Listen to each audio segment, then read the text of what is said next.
He's just a servant. My son-in-law sneered to the wedding guests, gesturing at me in my modest suit as if I were invisible. The crowd murmured in agreement, until someone suddenly blurted, "I saw him in Forbes." The room went silent. My son-in-law's wine glass slipped from his hand and shattered on the floor. Before we continue, please subscribe to the channel and tell us where you're watching in the comments. Nancy barreled into my office without knocking, her face alight with pure joy. I was mid-conference call with Tokyo investors over our $500 million acquisition, but her excitement made me cut it short instantly. "Gentlemen, we'll resume tomorrow," I said, clicking off the system. "Dad, I'm engaged!" Nancy practically shouted, thrusting her left hand forward. The diamond caught the afternoon sunlight streaming through the floor-to-ceiling windows, scattering tiny rainbows across my mahogany desk. My Mont Blanc pen paused mid-click. Engaged. The word felt foreign on my tongue. When did this happen?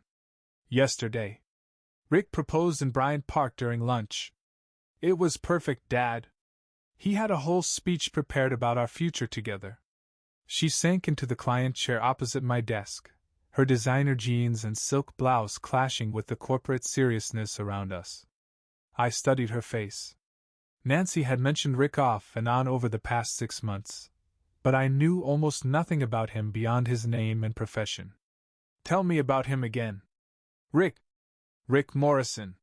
He works in investment banking at Steinberg & Associates, New York.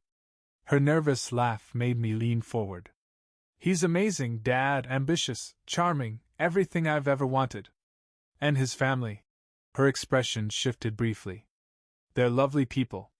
That's why I'm here," she said, spinning the engagement ring around her finger. "They've invited us for dinner tonight at 6. Rick wants you to meet them properly." I moved to the window, watching Manhattan bustle 47 floors below. "What aren't you telling me, sweetheart?" Nancy avoided my gaze. "It's just, could you maybe not mention the company or the Forbes articles? Rick's parents are very down-to-earth, and I don't want them to feel intimidated." There it was, the request I'd been expecting since she turned 18 and started dating. Hide the wealth, act ordinary. Let them evaluate us under false pretenses. "You want me to lie about who I am?" "Not lie exactly, just downplay things. Drive the Toyota instead of the Bentley. Wear something casual." Her voice carried a pleading note I hadn't heard since she was 12, begging for a puppy. I returned to my desk and opened the bottom drawer where I kept signed checks for emergencies.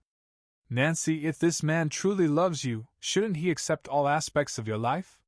"He does love me," she said, "but first impressions matter. Rick's family values hard work and honesty. They might see me as some spoiled rich girl if they knew everything." I couldn't help noticing the irony. She wanted them to see honesty built on deception. I wrote a check for $50,000 and handed it to her. "What's this for?" "Wedding expenses. Consider it an engagement gift." Her eyes lit up as she folded the check. "Where exactly is dinner?" 123 Kent Avenue, Brooklyn.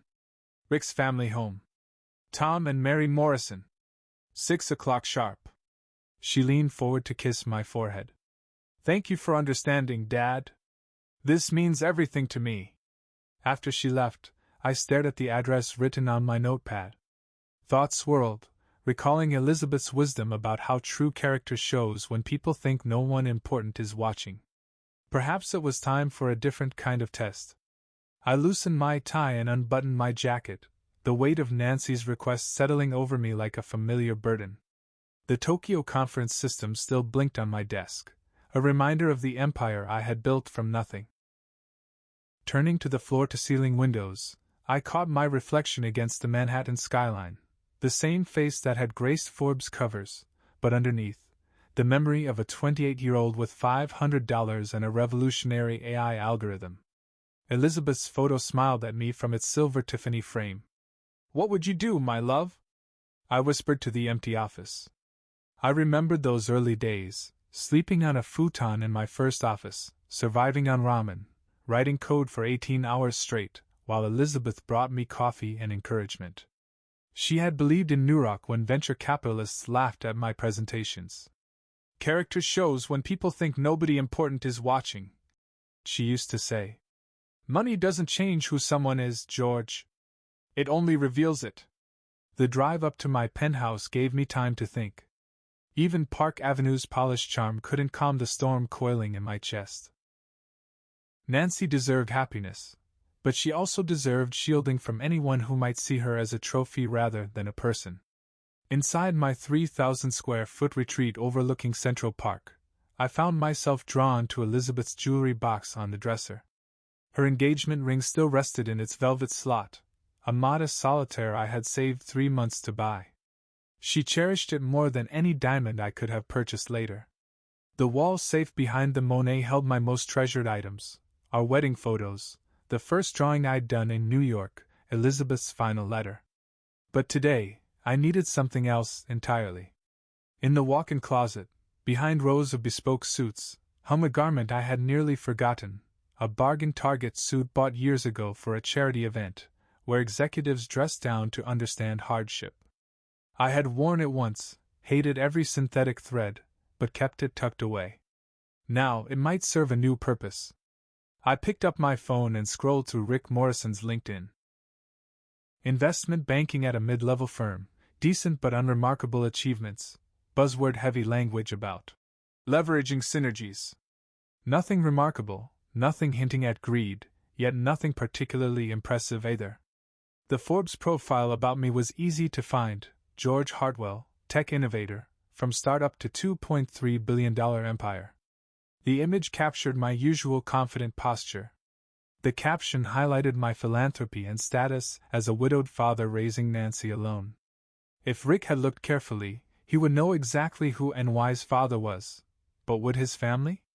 I walked to the garage, where my collection waited, the Bentley, Tesla, Porsche, and tucked in the corner like a shy relative, my 2010 Toyota Camry. 140,000 miles of carefully maintained mediocrity. Elizabeth's words echoed: the best way to know someone's heart is to see how they treat those who can help them. The sun had sunk lower, stretching long shadows across the garage floor. My phone buzzed. 4:30 p.m. reminder: time to become someone else entirely. I touched the polyester fabric of the Target suit and made my decision. The suit felt alien after years of Italian tailoring. Polyester clung where silk would glide, its slightly crumpled texture whispered of storage rather than care. I had discovered it behind the formalwear, tags still attached despite the one awkward wear at that forgettable gala. Standing in front of the bedroom mirror, I set about my transformation. The Patek Philippe watch came off first, replaced with a $25 Casio with a plastic band and the wrong time zone. My Hermes briefcase gave way to a canvas messenger bag, coffee stains borrowed from building maintenance. The iPhone 15 Pro went into the safe, replaced with a battered Samsung Galaxy A5 that barely held a charge. I practiced slouching slightly, shortening my stride, lowering my voice to match the blue-collar cadence I'd overheard from contractors and delivery men. George Hartwell, retired plumber, I whispered to the reflection. Modest pension, proud of his daughter's accomplishments. Elizabeth's jewelry box watched silently as I emptied my wallet of platinum cards, keeping only a basic debit card and $47 in cash. The act felt theatrical yet profoundly personal, peeling away layers of wealth to reveal something closer to my roots. My closet, bigger than most Manhattan apartments, suddenly felt ridiculous. Rows of handmade shoes, designer suits, watches worth more than homes, all meaningless if they couldn't protect Nancy from making a terrible mistake. The elevator descended to the garage, where Marcus, our 60-year-old concierge, was sorting evening deliveries. His eyes widened slightly at the sight of me, training clashing with confusion. "Good evening, Mr. Hartwell," he said, voice steady from 20 years of discretion. "Will you be needing the Bentley tonight?" "The Toyota," I replied, fishing the keys to the Camry from my pocket. Marcus's expression remained a mask of neutrality, expertly hiding his inner perplexity. "Of course, sir. Shall I warm it up for you?" "No need, Marcus. And if anyone asks, You didn't see me leave in anything unusual tonight. Marcus nodded solemnly. I rarely see anything unusual, Mr. Hartwell. Have a pleasant evening. The Camry smelled faintly of vanilla air freshener and worn leather. Compared to my other vehicles, it felt like stepping into a completely different life. The AM/FM radio crackled, filling the car with classic rock instead of the usual satellite channels. Adjusting the rearview mirror, I caught my reflection once again. The haircut still looked sharp, but everything else screamed ordinary middle-class American, the kind of man Rick Morrison's family might either embrace warmly or dismiss entirely. The GPS voice spoke mechanically. Proceed to 123 Kent Avenue, Brooklyn. Estimated travel time: 15 minutes. 15 minutes to cross not just boroughs, but entire social worlds. I gripped the Camry's worn steering wheel and eased out of the garage, leaving the shadows of Park Avenue, and my real life, behind. The Holland Tunnel stretched ahead, carrying me toward what might be the most important performance of my life. Not for profit, not for recognition, but for the only thing that truly mattered, my daughter's future happiness. Nancy trusted Rick Morrison enough to marry him. Tonight, I would see if that trust was warranted. The radio crackled as Manhattan's skyline shrank in the rearview mirror, and George the billionaire became George the plumber, driving toward a truth that could shatter everything. The Toyota's engine hummed softly as I squeezed into a spot between a Tesla Model S and a BMW X5. 123 Kent Avenue looked exactly as expected, a renovated Williamsburg townhouse straining to broadcast success. Fresh paint on the front steps bore the uneven precision of a DIY job. I checked the crumpled paper in my pocket one last time, 6 p.m. sharp. My cheap Casio agreed. The doorbell chimed with an expensive note, slightly crooked on the frame. Footsteps approached, and the door swung open to reveal a man who could only be Rick Morrison. You must be NY's father, he said, smile measured and professional. Rick Morrison. Pleasure to meet you. His handshake was firm but fleeting, his palm discreetly wiped on his pants afterward. The $200 shirt he wore wasn't designer, but it tried hard to look the part. Every detail about him screamed careful curation. George Hartwell. Thanks for having me, I said, my voice low, carrying just the slightest blue-collar inflection I'd rehearsed. Come in, come in. NY's been telling us wonderful things about you. The interior hit me instantly. New furniture carried the faint chemical tang of financing. Decoration seemed lifted from department store catalogs, and a massive TV dominated the living room like a shrine to material priorities. Mom, Dad, this is George, Rick called toward the kitchen. Mary Morrison appeared, apron in hand, her glance scanning my Target suit, scuffed shoes, and canvas messenger bag in under 3 seconds. The smile that followed didn't reach her eyes. How lovely to meet you, George. I hope you found the place all right.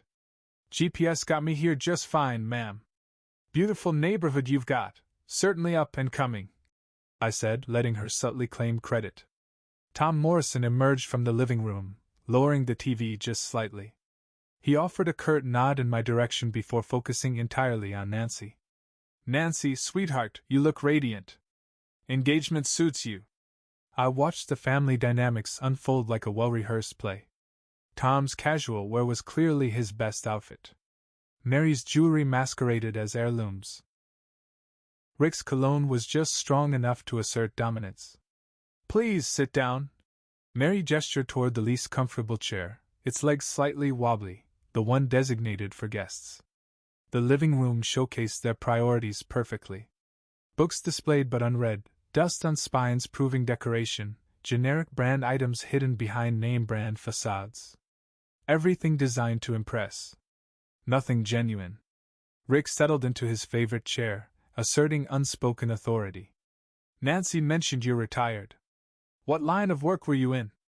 Plumbing, mostly. A little contracting here and there, I said, adjusting in the wobbly chair. Honest work, you know. Rick's expression shifted subtly, a man silently confirming social assumptions. Skilled trades. Very practical, he said, the word practical carefully measured. Not quite a slight, but a clear categorization. Nancy tells us you work in investment banking, I said, deliberately mispronouncing investment. That's right. Steinberg and Associates. We manage portfolio optimization for high-net-worth clients, he said, speaking as though explaining quantum physics to a child. Complex mergers, financial instruments, clearly important in his world. I nodded earnestly. Sounds real important. Nancy shifted, nervous laugh filling the room. Dad's always been great with numbers too, haven't you, Dad? Well, I can balance my own checkbook, I replied with self-deprecating humor. The family exchanged a glance, subtle to them, loaded with meaning to me. Mary's lips pressed together, sympathy or satisfaction, I couldn't tell. Dinner should be ready shortly, Mary announced, rising with practiced hostess poise. I hope you like pot roast. Family recipe. Sounds wonderful, ma'am. Thank you for the hospitality. As we moved toward the dining room, Rick's satisfied expression reflected in the darkened window. He believed he had established the hierarchy. He was right, but not in the way he imagined. George, you'll sit here. Mary directed me to the wobbliest chair.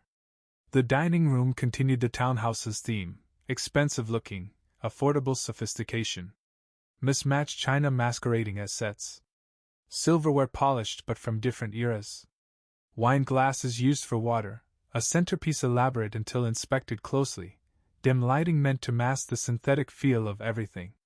This looks incredible, Mrs. Morrison, I said humbly. Oh, it's nothing fancy, she replied, though her expression betrayed pride. Just a simple family meal. Rick uncorked a bottle with ceremonial precision. 2019 Cabernet from Sonoma County. Excellent vintage, very well regarded in wine circles. Sounds expensive, I said, watching him pour. Well, when you know what to look for, Rick replied, smile perfectly patronizing. Tom raised his glass. To Rick and Nancy's future together, and to families coming together, no matter the differences, Rick proposed, raising his glass. The toast hung like a subtle challenge in the air. NY's cheeks flushed, but she lifted her glass along with the rest of us. So, George, Rick said, carving his roast with clinical precision, retirement must be a nice change. No more crawling under sinks, right? Had my fair share of tight spaces, that's for sure, I replied, deliberately using the wrong fork on my salad. But honest work is still honest work. Absolutely, Rick agreed in the tone of someone indulging a child. Physical labor has its dignity. Of course, in my field, we focus more on leveraging intellectual capital. Last week, I oversaw a merger that brought in $50,000 to the firm. I nodded with respectful interest, mentally noting that $50,000 was about what I spent on a casual business lunch. That's impressive. You certainly have extensive connections, Mary added. He dines at Leonardo regularly with clients. I suppressed a small smirk at the irony. They were bragging about a restaurant where I could reserve a table for the year without checking my balance. Nancy tells us you're quite accomplished, Tom chimed in, addressing my daughter and bypassing me entirely. Graphic design, very creative work, she said. Of course, once you're married, priorities shift, Mary added, with deliberate emphasis. Rick will provide well. You might not even need to work. New York paused, fork midair. I enjoy my career, she said quietly. Well, naturally, dear, but fulfillment comes in many forms, Mary said, voice soft but firm. Rick knows what it takes to maintain a proper lifestyle. Rick nodded solemnly. Financial planning is essential. Generational wealth doesn't grow itself. He looked at me. Not exactly your family's area of expertise, George, I imagine. Can't say that it is, I said, keeping my tone mild, restraining the urge to point out my portfolio could buy the neighborhood. That's why Nancy is so fortunate, Rick continued. She'll never have to worry about limits again. The word limits hit Nancy like a punch. Her expression flickered, confusion, hurt, and then something resembling dawning realization. More roast, George? Mary offered, her tone slightly strained as she tried to smooth the tension she'd set in motion. This is wonderful, ma'am. You're an excellent cook, I said sincerely. My praise seemed to catch her off guard. Well, I try to keep things nice, she said, glancing around the dining room with visible pride. We believe presentation matters, Tom added. Rick leaned back, clearly enjoying the affirmation. I've shown George photos of the restaurants where I take clients, he said. Upscale places. Clients need to see success to trust your abilities. Of course, I said, nodding politely. Trust is key. Exactly. Though I suppose your clients weren't quite as discerning, George, he said, with a thinly veiled smirk. NY's knuckles whitened on her fork.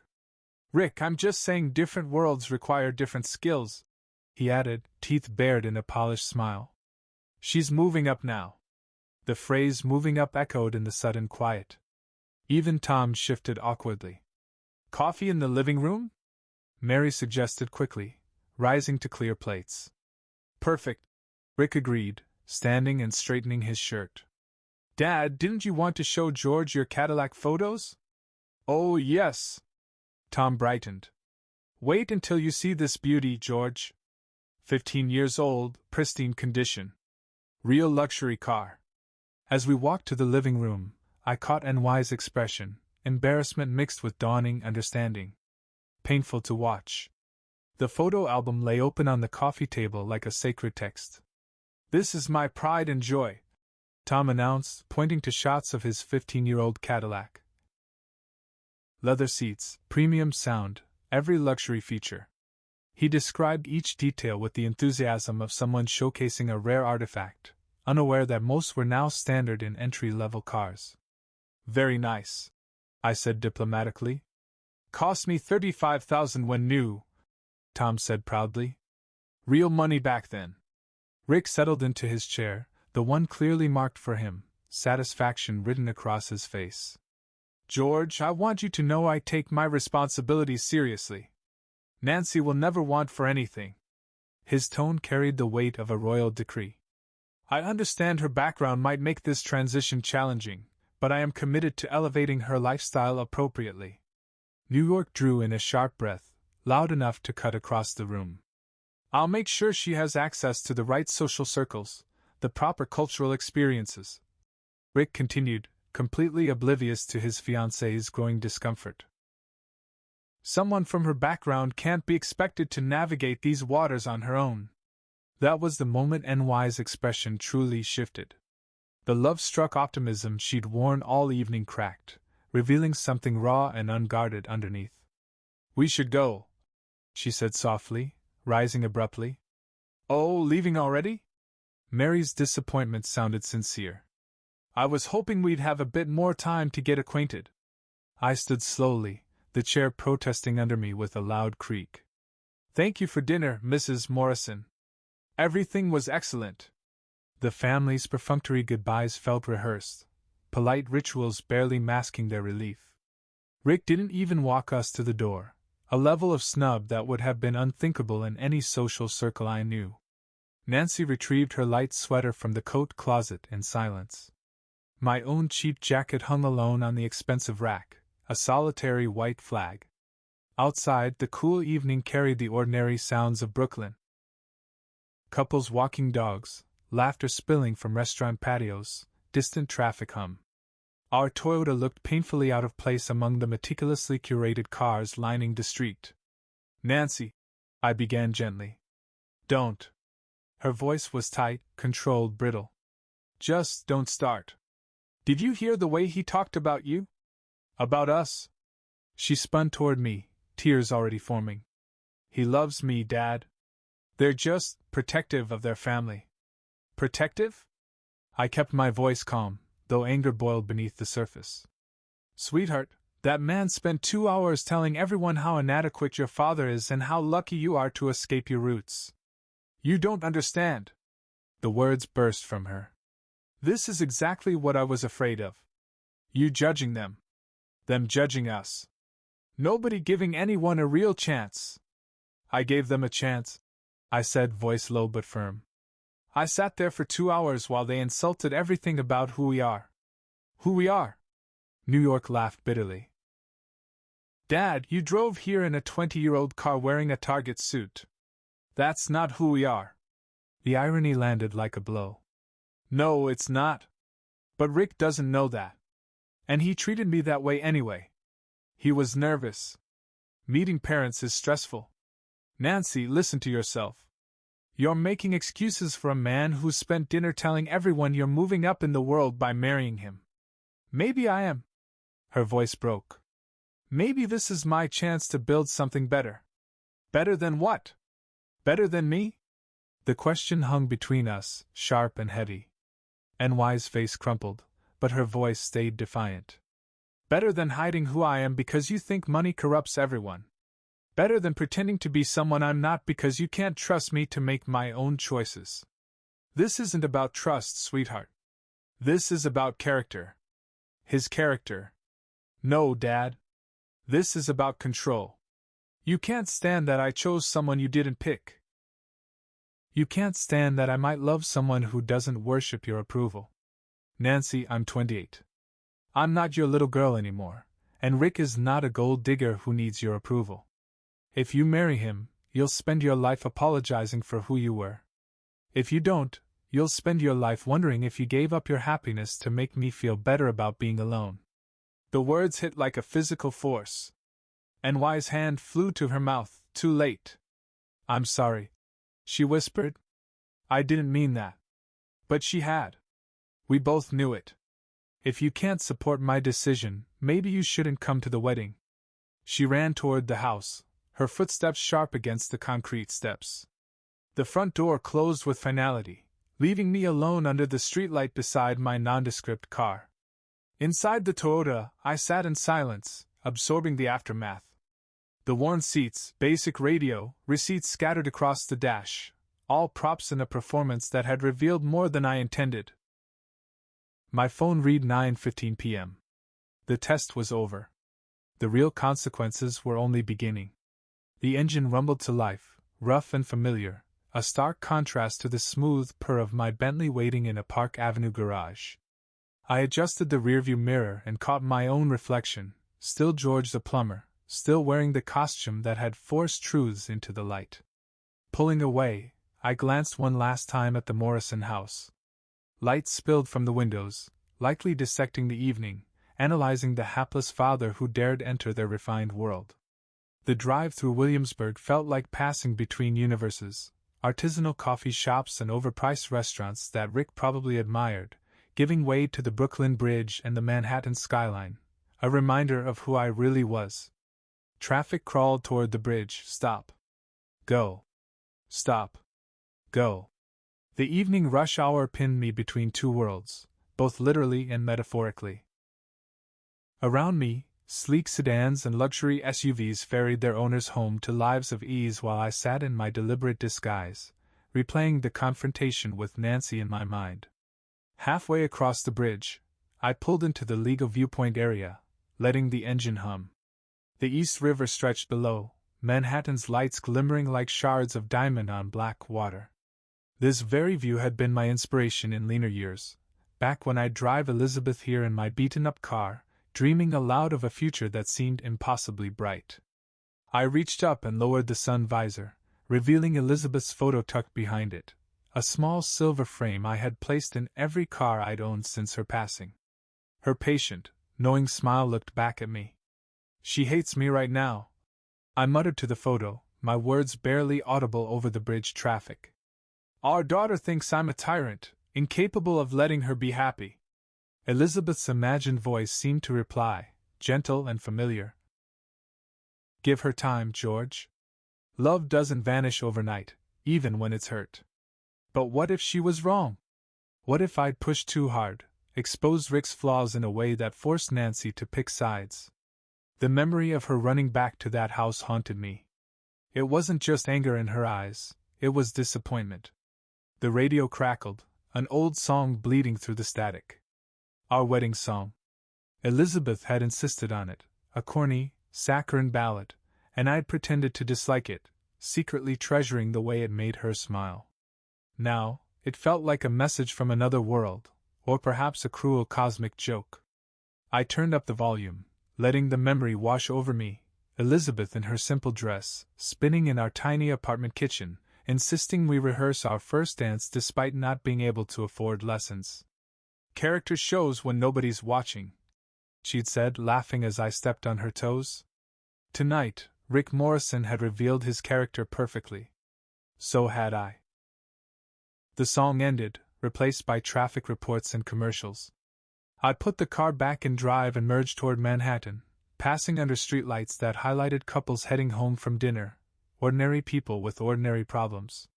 Through lower Manhattan, past restaurants I could buy without checking my balance, past galleries Elizabeth and I had browsed on Sunday afternoons when money was tight but dreams were limitless. The irony wasn't lost on me. I had spent the evening being scrutinized by people who couldn't afford my monthly parking fees. By the time I reached Park Avenue, fatigue had set in, the weight of the performance, of watching Nancy defend someone who had spent 2 hours insulting everything about her upbringing, of seeing my daughter choose loyalty to Rick over respect for her father. The garage attendant who took my keys greeted me with practiced discretion. "Good evening, Mr. Hartwell," he said simply, as if billionaires regularly returned home in 15-year-old Toyotas, wearing Target suits. The elevator ride to the penthouse felt endless. In the mirrored walls, I glimpsed George the plumber one last time before returning to my real life. The costume had served its purpose, but the damage to my relationship with Nancy felt irreparable. My key turned in the lock, and I stepped back into my world, still wearing the clothes of a lie that had revealed a painful truth. The polyester suit clung uncomfortably as I finally stripped it off in my bedroom. Every piece of the costume, the cheap watch, messenger bag, scuffed shoes, seemed to carry the evening's emotional weight. The following 3 weeks passed in a blur of work and private torment. Board meetings went on, acquisition deals progressed. The Neurith empire hummed along, but my heart wasn't in it. Mark, my assistant, noticed immediately. "Sir, the Henderson merger documents need your review," he'd say, waiting patiently while I stared out at Central Park, seeing NY's angry face instead of spring foliage. Starting May 18th, I called her relentlessly, morning, noon, evening. Her phone went straight to voicemail each time, the unmistakable sign of a blocked number. My messages became more desperate. "Nancy, sweetheart, please call me. We need to talk. I know you're angry, but I love you. That hasn't changed. I just want you to be happy. That's all I've ever wanted." Even flowers failed. On May 20th, I sent 3 dozen white roses, her childhood favorite. Return to the shop marked delivery refused. My handwritten note, on personal stationery, came back unopened. Hungry for any connection to my daughter's life, I found myself checking her Instagram. She never made it private, probably never imagining her father would resort to social media stalking. Her posts were a meticulous chronicle of wedding preparations. Dress fittings, venue tastings, bridal shower photos with friends I'd watched grow up. Rick dominated every image, his arm around her waist, his grin possessive, satisfied. No sign of me anywhere, as if I had been erased entirely from her story. "Mark," I said one afternoon in late May, "I need you to discreetly research something for me." "Of course, sir." The Plaza Hotel, June 5th. "There's a wedding reception. I need all the details." Mark's expression stayed neutral, but the subtle lift of his eyebrow betrayed recognition. 20 years working together had taught him when not to ask questions. By evening, he delivered a full report: Morrison Hartwell wedding, 200 guests, afternoon ceremony in the Oak Room, evening reception in the Grand Ballroom. Total cost roughly $150,000. Rick's contribution, $50,000 cash, $100,000 in credit obligations. The figures confirmed my suspicion. Rick was leveraging his future with Nancy to fund a wedding designed to impress, with money he didn't have. "One more thing, Mark," I said. "Get me Bill Patterson's direct line at the Plaza. We did that Children's Hospital charity event there last year, the one Shopping for my own wedding attire felt surreal. At Bergdorf's, I selected a charcoal Armani suit, Italian silk tie, and a new Patek Philippe watch, the kind of ensemble that announced wealth to anyone who knew how to read it. No more disguises. No more hiding. NY's Instagram feed kept updating throughout the week: bachelorette brunch at an upscale eatery, final dress fittings, manicures with her bridesmaids. Each photo was another reminder that my daughter had built a life that didn't include me.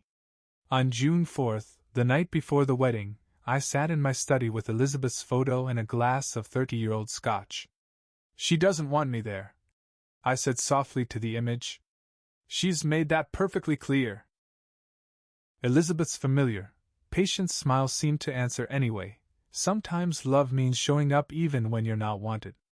The alarm cut through the morning at 7 a.m., June 5th, wedding day. Sunlight sparkled across Central Park, streaming through the bedroom windows. Perfect weather for Nancy's dream wedding. I showered, shaved, and dressed with the meticulous care of a general preparing for battle. The Armani suit hugged my frame like a second skin. My Patek Philippe glinted in the morning light. Italian leather shoes mirrored the marble floor. In the reflection, I saw George Hartwell as the world expected him: confident, powerful, unyielding. A man who didn't take no for an answer, not from business rivals, not from his own daughter. My phone buzzed with Instagram notifications. Nancy had posted a morning of photo, radiant in her robe, surrounded by bridesmaids, champagne flutes raised in celebration. I dialed Bill Patterson. "George, congratulations on NY's wedding," he said warmly. "I assume you'll want our VIP service today?" "Actually, Bill, I need a different kind of favor." Outside, a black Mercedes S-Class glided up to the plaza's Fifth Avenue entrance with quiet precision.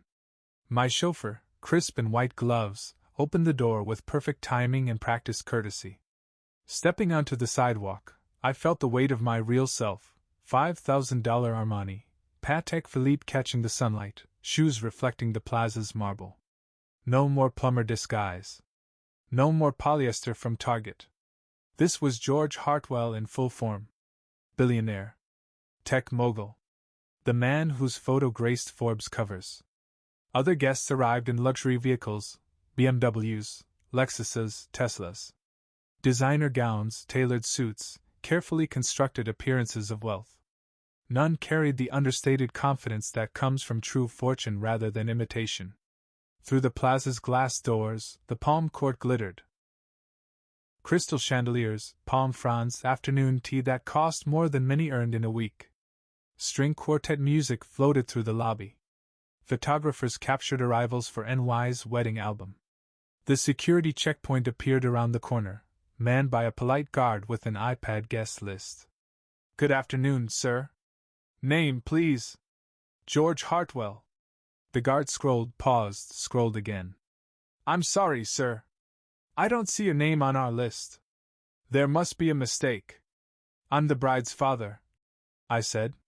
His expression softened, sympathy flickering in his eyes, but he remained professional. "I understand, sir. But my instructions are very clear: only guests on the approved list may enter." Around us, other guests passed effortlessly, their names checked and confirmed. A few turned to watch the well-dressed man denied entry, whispers rippling through the crowd. "Perhaps if you called the wedding planner?" I suggested, keeping my composure. "I'm afraid that's not possible, sir. The ceremony has already begun." The sting of public rejection cut deeper than I anticipated. Here I was in my natural element, at a hotel where I had donated hundreds of thousands, refused entry to my own daughter's wedding. I stepped aside, pulled out my phone, and speed-dialed Bill Patterson directly. "Bill, it's George. I'm in your lobby, and there's a misunderstanding about access to the Morrison-Hartwell wedding. I need you here in 30 seconds. True to his word, Bill appeared almost immediately. Mid-50s, impeccably dressed, moving with the calm, controlled urgency of a veteran hotel executive. "Mr. Hartwell, my sincerest apologies. Please follow me," he said, leading the way. Bill guided me away from the main flow of guests down a discreet service corridor marked hotel staff only. The shift from opulent public space to practical backstage efficiency was immediate. Marble gave way to utilitarian carpeting, crystal chandeliers replaced by bright, functional lighting. "This is a sensitive family matter," Bill murmured as we walked. "We'll get you inside without any unnecessary complications." The service route cut through the plaza's operational core, past the bustling kitchen where chefs in crisp white uniforms prepared dinner for 200 guests. I glimpsed the wedding cake, a four-tiered masterpiece that likely cost more than most people's cars. The staff moved with practiced precision, some glancing curiously at the obviously affluent man being escorted through their domain. Bill's presence lent legitimacy, and a few nodded respectfully as we passed. "The ceremony should be wrapping up soon," Bill whispered. "I'll place you near the service entrance to the grand ballroom. You'll have a clear view, but you can exit quickly if necessary." We reached a discreet door labeled Ballroom Service.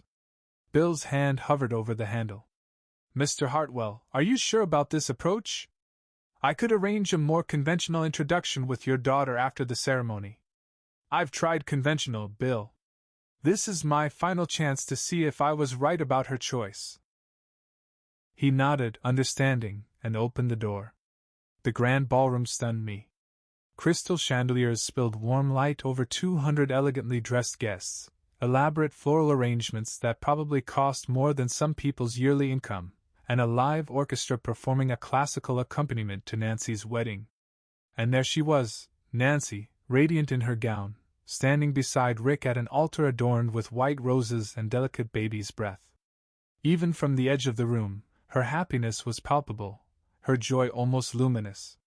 The officiant's words cut through the music. "You may now kiss the bride." Rick lifted her veil and kissed her with exaggerated passion, clearly aware of the audience. Applause erupted as my daughter officially became Mrs. Nancy Morrison. I lingered near the corridor entrance, partially hidden, watching the recessional begin. Guests mingled, champagne flowed on silver trays, and congratulations spread like wildfire. Rick, basking in attention, scanned the crowd, a smug grin on his face. His moment of triumph, a social victory validated by a room full of witnesses. And then his eyes landed on me. Recognition struck him like a physical blow. His confident smile faltered, replaced by confusion, then dawning realization. The plumber he had humiliated weeks ago stood before him, clad in a $5,000 suit, every bit at home in this world of wealth and privilege. Across the ballroom, our eyes met, and I saw the exact moment Rick Morrison understood he had misjudged everything. Rick's stride cut across the floor, slicing through cocktail chatter like a knife. His tuxedo was immaculate, his grin predatory, his gaze locked on me with mounting fury. Around us, guests sipped champagne and admired the plaza's chandeliers, unaware of the brewing confrontation. "What the hell are you doing here?" Rick's voice carried venom, halting conversations within 10 feet. I remained calm, hands behind my back, watching him approach.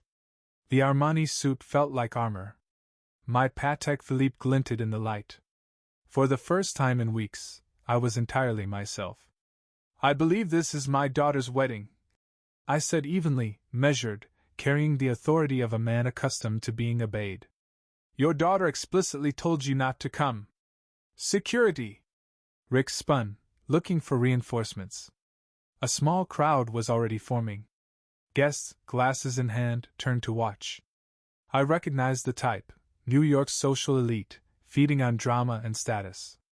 "Gentlemen, please," murmured a woman in pearls, though her eyes gleamed with anticipation. "This is NY's father," Rick bellowed. "The plumber I warned you about. He's banned, and now he's making a scene." The crowd pressed closer, phones appearing from designer clutches and tux pockets. In the age of social media, every public spectacle was content waiting to happen. "Just the help," Rick continued, reinforcing his narrative. "Some people just don't know boundaries." Then Michael Steinberg's champagne glass slipped from his hand. Crystal shattered against the marble, the sound slicing through the ballroom's noise like a gunshot. Michael, a well-known tech investor in his 50s, froze mid-motion, hands still extended, recognition dawning across his face. "Oh my God!" he whispered, then louder. "George Harrison, from New Rock?" Rick spun toward the voice, his aggressive posture faltering into confusion. "What?" Michael's fingers trembled as he pulled out his phone, swiping frantically. Forbes magazine, Tech Visionary of the Year. George Harrison, founder and CEO of New Rock AI, net worth $2.3 billion. A ripple of murmurs spread through the crowd. Screens lit up as guests began checking for themselves. "That's impossible," Rick stammered, his face paling. "He's a plumber. He drives a beat-up Toyota. He lives in Brooklyn. I finished quietly in a penthouse overlooking the bridge I crossed to visit your family 3 weeks ago," I said. The shards of Michael's broken champagne glass crunched under his shoe as he stepped closer, phone raised to display my Forbes cover. The AI pioneer? The man who had reshaped predictive analytics. "Holy, you're actually here." Rick's mouth opened and closed, soundless, as whispers and search results spread like wildfire. Guests exchanged screens, murmured confirmations, and began recording. The elegant wedding reception was transforming into something else entirely. Rick's hand shook as he reached for my arm. "Please, Mr. Harrison, sir. There's been a terrible misunderstanding." I took a single step back, maintaining composure as his desperation became visible to everyone. "No misunderstanding, Rick. You showed me exactly who you are. The only question now is whether Nancy sees it too." The crowd's focus sharpened. Guests abandoned conversations to watch. Even the string quartet softened their playing, sensing the shift in the room's energy. Rick sank to his knees on the marble floor, shards of crystal from Michael's champagne flute scattered around him like fallen stars. "Please," he pleaded, voice cracking. "I didn't know. If I had known who you were, if you had known I was wealthy, you would have treated me with respect." My voice cut through the room, calm and resolute. "That tells me everything I need to know about your character." From across the ballroom, I saw Nancy moving toward the commotion, her wedding dress flowing behind her. Michael held his tablet high, the Forbes article visible for everyone. My image glared from the screen, confident, successful, the real me, not the guise I had worn to their dinner. "Look at this," Michael called, drawing attention. "George Harrison, founder of New Rock, AI visionary who transformed predictive analytics. Net worth, $2.3 billion. Phones appeared from every direction. Google searches multiplied as guests verified what Michael had discovered. Murmurs of astonishment grew louder with each confirmation. "Here's another article," said a woman in diamonds, reading from her screen. "Harrison's charitable foundation donates $50 million annually to education." "And this one," added a man in a sharp tuxedo. "New Rock stock hits all-time high under Harrison's leadership." Rick remained kneeling, broken glass at his feet, his face cycling through denial, shock, and mounting horror. The flawless wedding he had orchestrated was unraveling in real time. "This is impossible," he whispered, though his voice carried in the hush. "You wore a Target suit. You drove a beat-up car. You said you were a plumber? I never claimed to be poor, Rick. You assumed that because of appearances." I adjusted my Patek Philippe, a subtle gesture that did not go unnoticed. "You treated me with contempt because you thought I couldn't help your career." The crowd pressed in closer, phones recording every word. In the digital age, humiliation spread instantly. Rick's professional reputation was collapsing before their eyes. "Please," Rick scrambled to his feet, reaching for my hands. "I'm sorry. I made a mistake. If I had known." I stepped back, avoiding his grasp. "The same way you're doing now." Mary and Tom Morrison appeared at the edge of the crowd, pale as they grasped the magnitude of the moment. Their son wasn't just embarrassed. He was being socially and professionally dismantled. "We didn't know," Mary whispered to anyone who would hear. "We had no idea who he was." But the impact had spread beyond their family. Guests shared videos on social media, tagging professional contacts, distributing the story. Rick's actions weren't just witnessed, they were broadcast. $2.3 billion. Someone murmured, incredulous. And they treated him like the help. At his own daughter's wedding. Another voice added, dripping with disgust. Rick made one last grab for my arm, desperation on full display. Mr. Harrison, sir, please. I love Nancy. I would never hurt her. It's all a misunderstanding. No, Rick. My voice was quiet but perfectly audible. This was a test of character. You failed. The room's social dynamics had flipped. Guests who had been sipping champagne and chatting were now watching a masterclass in judgment and accountability. The man who had measured others by appearances was being measured by his own actions. Someone's coming, a guest whispered near the back. Through the crowd, I saw Nancy approaching, her gown trailing as she parted the guests with purpose. Recognition dawned on her face. Dad! Her voice cut through the hushed room like silk through steel. The crowd went completely silent. Even the quartet paused. Nancy reached the edge of the circle, taking in the scene. Her husband kneeling, shards of glass at his feet, guests displaying my Forbes profile, and he standing calmly in the center. Dad, what are you doing here? Her voice was small, confused, but not angry. I came to see my daughter get married, I said simply, even if she hadn't wanted me here. Her eyes welled with tears as understanding settled over her face. The flowing wedding gown, the shattered champagne glass at Rick's feet, the crowd of guests holding up their phones showing my Forbes profile, it all fell into place. You're not a plumber, she murmured. I never was, sweetheart. I just wanted to see what kind of man you were marrying. The ballroom grew hushed, the only sound the soft swish of NY's dress as she approached. Each step carried her further from Rick, who remained rooted in the humiliation of the moment. I'm so sorry, Dad, she rushed out. I should have listened. I should have trusted your judgment. My arms opened instinctively, and suddenly I was holding my daughter again, wedding gown and all. The luxurious fabric crumpled between us, but we didn't care. I love you, I whispered into her hair. That's all that matters. The guests around us seemed to collectively exhale. Some dabbed at tears, capturing the tender reunion rather than confrontation on their phones. After a moment, I stepped back and glanced at the wedding band. May I borrow your microphone? The band leader, sensing a pivotal moment, quickly handed over the wireless mic. Ladies and gentlemen, I began, my voice projecting across the room. Thank you for sharing this special day with my daughter Nancy. Despite a few complications, today is still her wedding day, and she deserves to celebrate it fully. Applause rippled through the guests. Nancy squeezed my hand, tears still glistening, but her smile radiant. I also want to set some new family ground rules, I said, locking eyes with Rick, who had finally forced himself to stand. Nancy has chosen to marry Rick Morrison, and I respect that decision. Going forward, Mr. Morrison and I will maintain a strictly professional relationship. Rick nodded rapidly, realizing he was being granted survival, not forgiveness. Nancy will always be welcome in my home, I continued. Her husband will be tolerated only because she loves him. Are we clear? Yes, sir, Rick muttered, barely audible.